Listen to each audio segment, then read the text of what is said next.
le temps est frais, ça m'invitera à faire un discours assez rapide, mais merci de cet accueil sympathique, monsieur le maire délégué et monsieur le président. Mais finalement, je n'ai pas plus de mérite que vous. Vous êtes venu ce matin parce que vous étiez motivé pour venir et j'avais la même motivation que vous. La motivation qui est guidée par la nécessité d'aménager notre territoire, cette Haute-Savoie que nous aimons toutes et tous, cette Haute-Savoie du Chablais, la vallée de l'Ar, au Grand Bassin Ancien, au Genevois, cette Haute-Savoie qui vient de passer 800 000 habitants. Ce n'est pas une performance non plus, c'est un constat. Est-ce que c'est bien, est-ce que c'est mal? C'est comme ça. 10, 11 000 habitants de plus par an dans ce département. Est-ce que c'est bien, est-ce que c'est mal? J'en sais rien apparemment. Les gens sont heureux ici, et je le vois, et je le sais. Mais nous avons, nous les élus, parce que c'est ici que cela commence, devoir et mission de les accueillir dans les meilleures conditions possibles.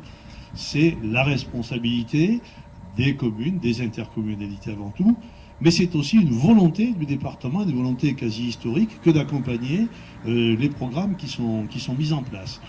Cette volonté, elle se traduit en budget.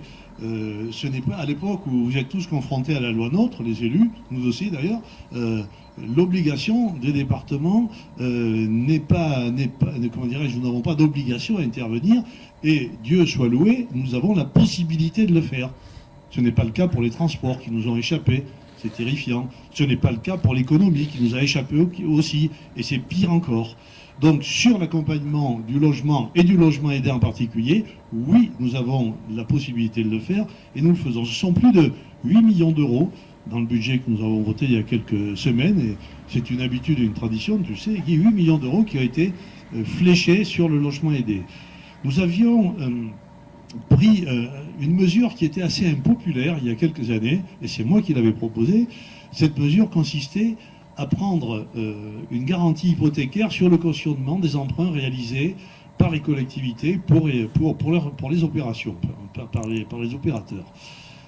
Pourquoi avions-nous fait cela? Tout simplement parce qu'il y a 5 ou 6 ans de cela, la collectivité conseil départemental a connu des difficultés financières, c'était le début, comme pour les communes et les intercommunalités, chers collègues, et cette diminution des recettes du département nous a créé une certaine précarité. Et lorsque nous avons envisagé tous les grands travaux, le désenclavement du Chablais, mais pas seulement, les travaux sur le Genevois, les travaux ici sur Annecy, la convention qu'on a signée, on pourrait parler de la déviation de Prégis, de Poisy, de beaucoup d'autres choses, eh bien nous avons été, bien que nous ayons une solidité financière solide et forte, amenés à envisager d'emprunter des sommes considérables. Qui dit emprunt dit besoin de notation et de cotation par les agences. Et là, on s'est rendu compte que nous avions cautionné des prêts de façon extrêmement importante, sans trop y réfléchir. On nous a dit, attention, surveillez les garanties apportées. Voilà. Donc, nous avons décidé d'accorder des garanties, mais en même temps, de reprendre une hypothèque sur les biens. C'était pas très populaire, parce que ça faisait des frais supplémentaires pour les bailleurs sociaux. On s'est fait, comme on dit, sonner les cloches abondamment à ce moment-là. Et puis finalement, nous sommes revenus tout doucement sur cette procédure.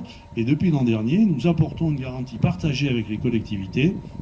Et ça permet ainsi de relancer des opérations, y compris d'ailleurs, non pas pour les techniciens, pour les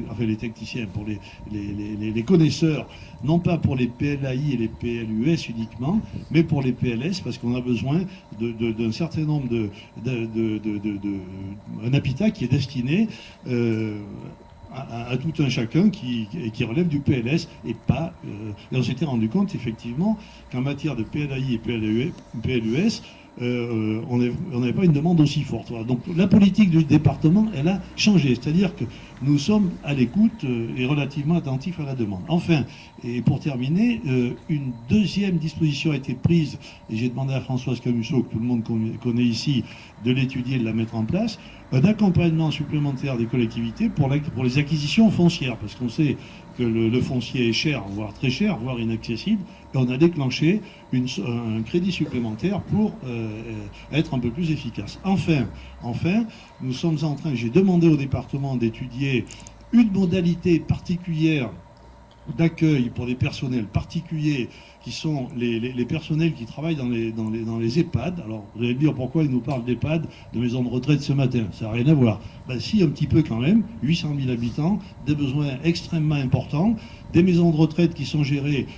dans le public par les collectivités ou les intercommunalités, la difficulté du recruter du personnel, la concurrence avec Genève, la difficulté à les héberger. Et donc j'ai demandé à ce qu'on étudie avec les bailleurs sociaux, à la faveur d'un ou deux programmes, une nouvelle disposition qui nous permette de faire une place provisoire peut-être dans le temps, pour tous ces nouveaux arrivants qu'on n'arrive pas à conserver. Voilà, c'est ça le département, c'est les grandes compétences qui sont les nôtres, mais aussi sur le champ du logement et du logement aidé, que je préfère au titre logement social, au logement aidé, une volonté qui est renouvelée.